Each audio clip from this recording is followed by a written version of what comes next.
All right, everyone. Welcome to Strictly Sports. I am Jacob Brown. Today, we're doing our San Francisco Giants 2020 season preview, joined with Stephen Cashin.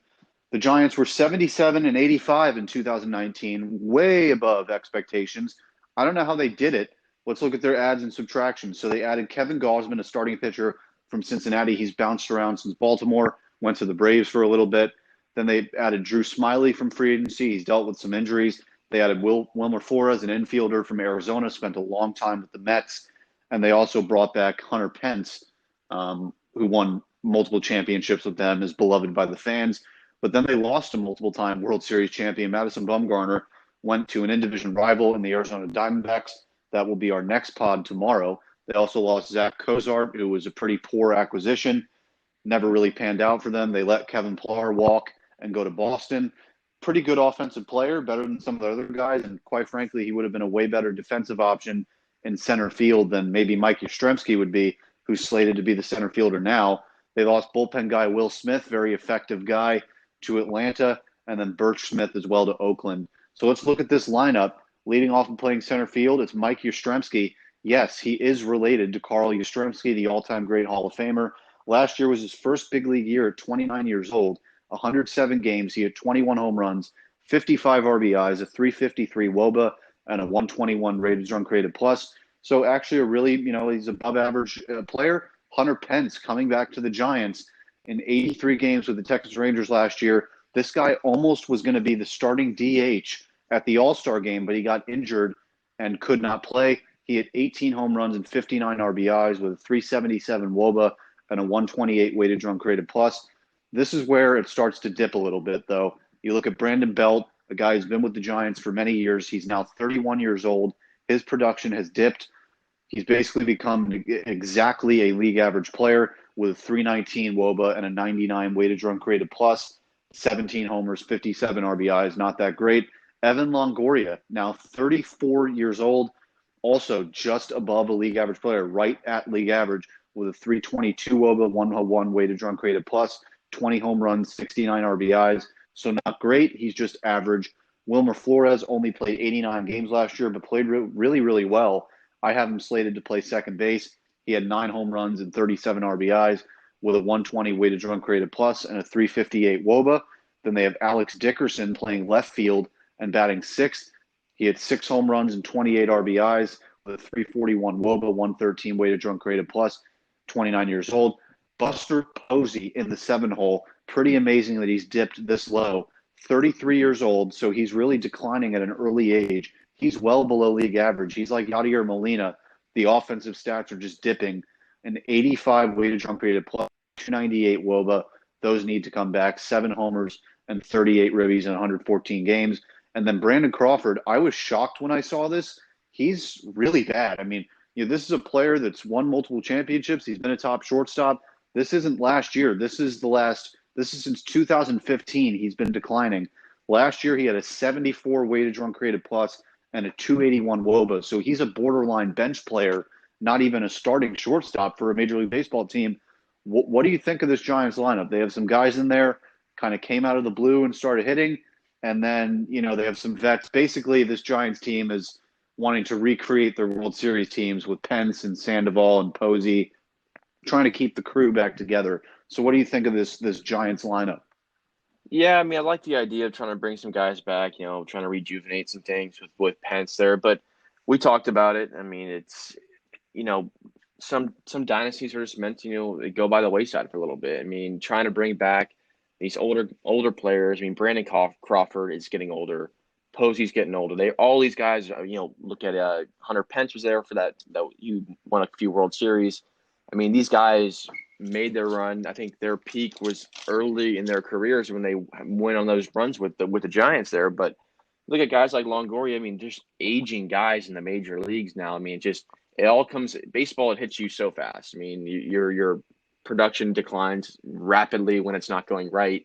But you got some good players up here. You had lead off there for what was I'm gonna butcher this last Yeah, name. The last name Yastrzemski. for Yastrzemski. I mean, 29-year-old, excuse me, 21 homers, 55 RBIs last year. His weighted runs created plus I like a lot. It's at 121.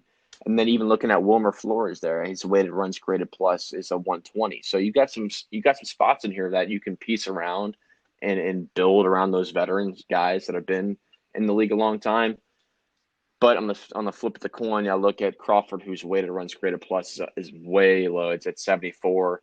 Posey the same way, he's at 85. So you know, the youth declines fast in baseball, like I said, and some of these guys that have been around a long time, I don't think it can work with how old some of these guys are. You have to kind of rebuild this roster and bolster some of these prospects and move them up and kind of keep this team young because Yeah, they're not going to be around forever. yeah, that's the thing. They won't be around forever. And the Giants made this classic mistake. They made the same mistake that the Phillies did back around 2010, 2011, when the Phillies were winning divisions.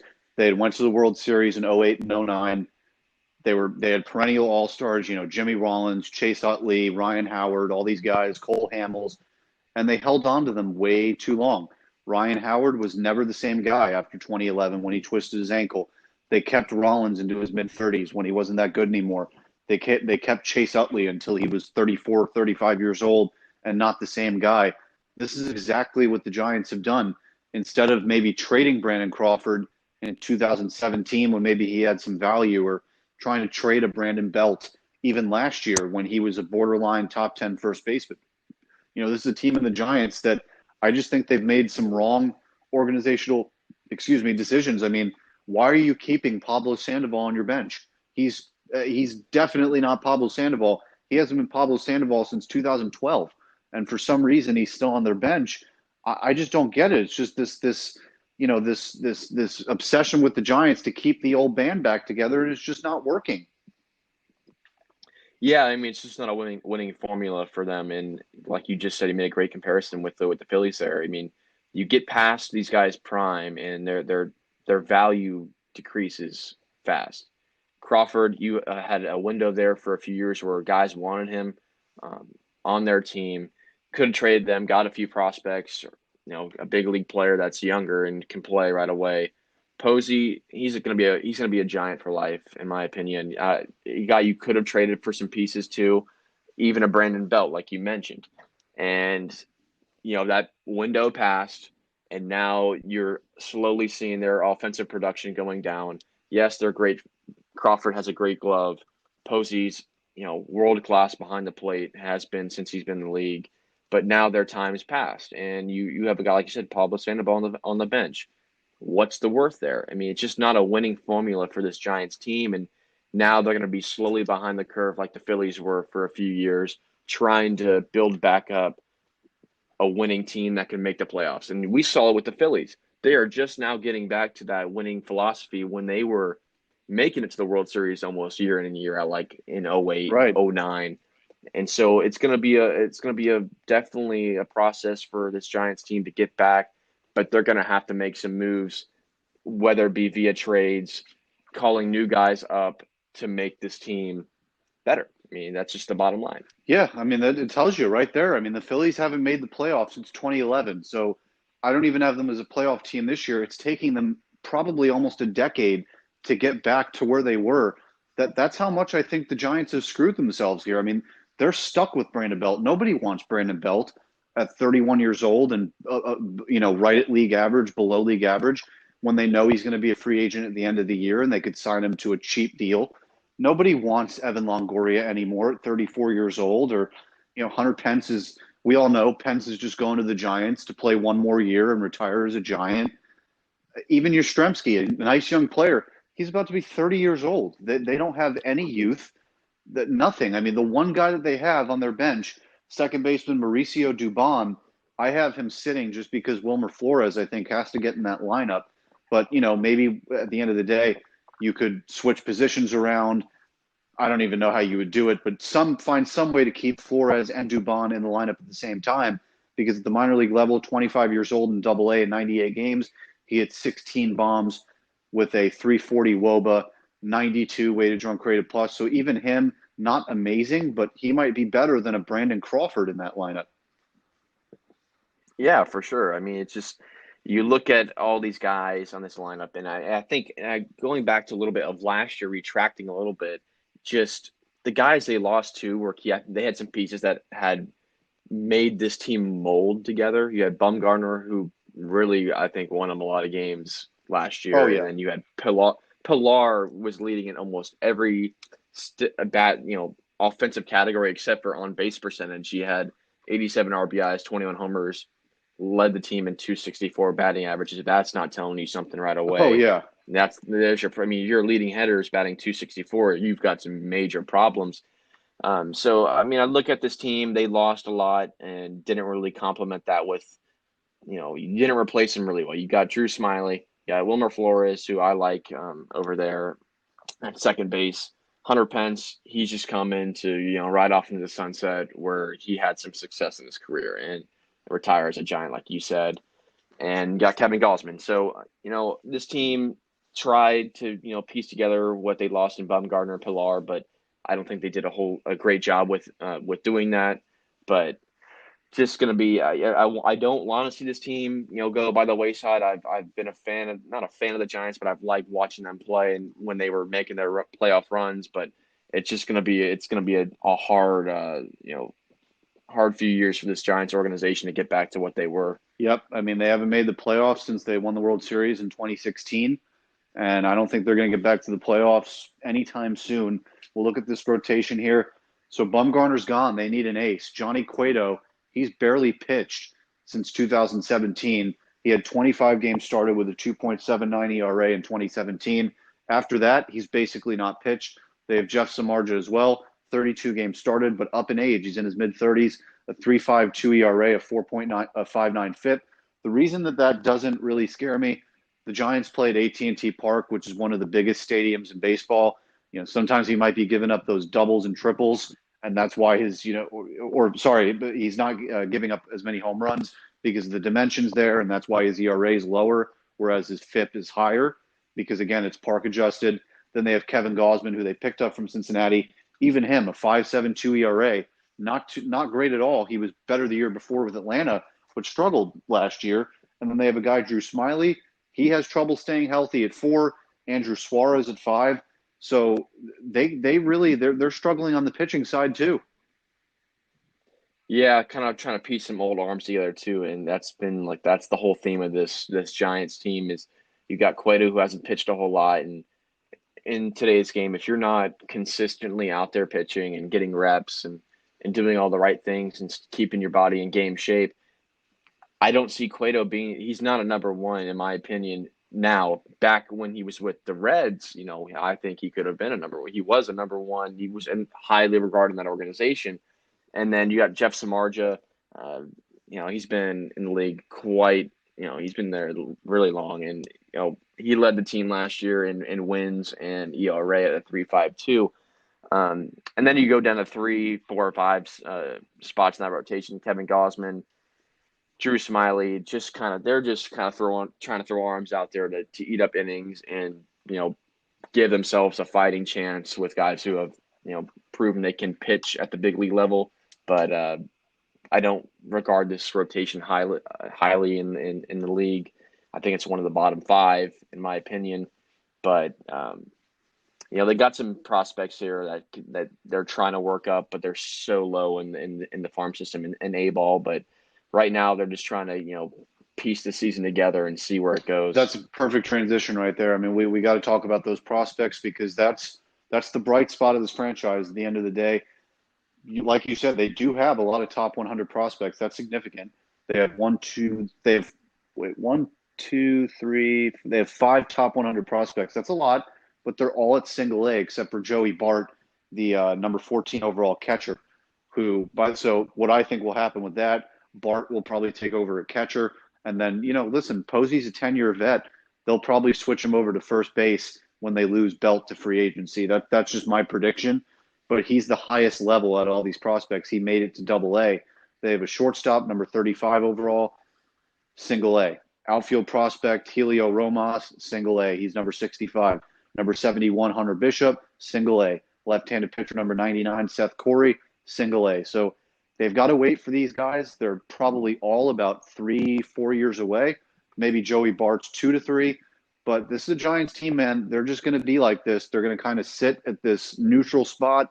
They're not going to go up. They're just going to keep going down, really. And it's just let's wait for the prospects at this point. That has to be the philosophy for them. Yeah, they're just gonna have to, like I said, wait it out, and you have plenty of prospects in your system that, some of them could potentially be 2 years away, but you're looking more in a 3 year, 4 year window of trying to get that team, back to par, even try to get yourself competitive again. But we'll see what happens this season. I mean, they could, maybe try to move some guys. Who knows if anyone wants a Brandon Belt? Like I said, I don't know who wants him, where he could end up. Maybe trade a Brandon Crawford. So if the season gets going and these guys get hot, let's say, a Belt, let's say he just starts, something we haven't seen in a few years and just goes, tears it up. That's when if you're the Giants, you have to just, if he's rolling the hot hand, you trade him. If it happens to any of these guys, you really got to just go deal him to someone that wants to make the playoffs and make a run. That's how you're going to have to kind of, reel and deal it with this team. So it's just going to be an experiment for the next couple of years, trying to find a winning formula and getting some guys ready and getting guys excited to try to play And ball. we keep slamming on this thing. We could also present the other side here.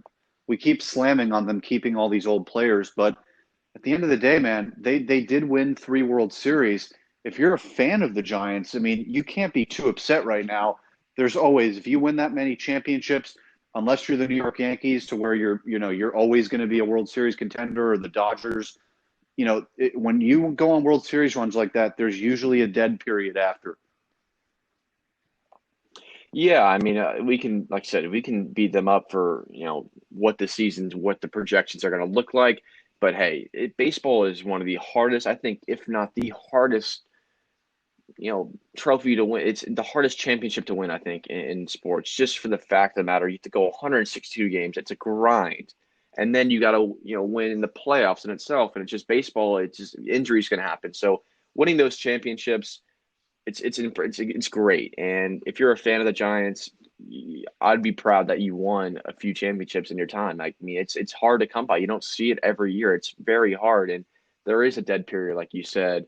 After you've won these championships, guys are gonna leave and move on, and pieces are gonna move around, and you're gonna have to try to fix it and put a band-aid on it for a while. But they'll be back at some point, and it's gonna be a rough few years, but you've got what you have is you've had championships, and some teams have never won a ring. So it's just got to be grateful if you're a Giants fan to have witnessed that. So that's where I stand with this team. 100%. And real quick before we end this Giants pod, we didn't mention Tommy John surgery. Tyler Beede has Tommy John surgery. He probably would have been in that rotation. He's one of their younger starting pitchers, actually. So would have actually been something nice to watch, but he's out for the year, even if they come back. And then that bullpen's got some pieces. Maybe they could deal a Tony Watson or a Nick Vincent if they're effective. They also have Tyler Anderson, a former Rocky, in there, Tyson Ross on a minor league deal, who even Tyson Ross, I mean, he used to be a pretty productive starting pitcher. Maybe he fills in for some time there. But, I think we've covered all the bases here on this San Francisco Giants pod. What off-season grade, and where do you have them finishing, Steven? Off-season grade, I give them a C minus. I'm not going to beat up on them too much because they really didn't have a whole lot to work with last season. You lost Bumgarner, which hurts. You lost Pilar.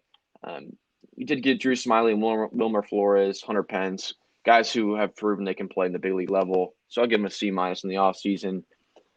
Win totals this year, I have them sitting right around 71, 72, right where they were last year. I don't think they're not going to be terrible. They have talent on this team, don't get me wrong.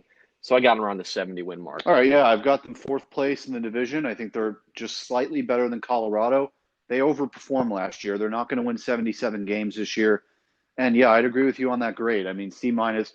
At the end of the day, they did what they only could do. They really didn't have options. Again, all these over 30 players, you can't move them. They have bad contracts, bad offensive statistics. They're not movable. You have starting pitchers that are not movable.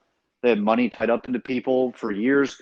They really had no options. They knew they weren't getting Bumgarner back, and they really had to just deal with the situation that they're in. C minus for them. So You guys have listened to this Strictly Sports episode. You can listen to us on Apple Podcasts, Spotify, Google Podcasts, and more. You can follow us on Strict Sports FAU on Twitter. We'll be back tomorrow with our Arizona Diamondbacks season preview also coming soon. I don't know if they've actually, I probably shouldn't advertise that, so I'll cut that out. And for this edition of Strictly Sports, I am Jacob Brown for Stephen Cashin. We'll see you next time.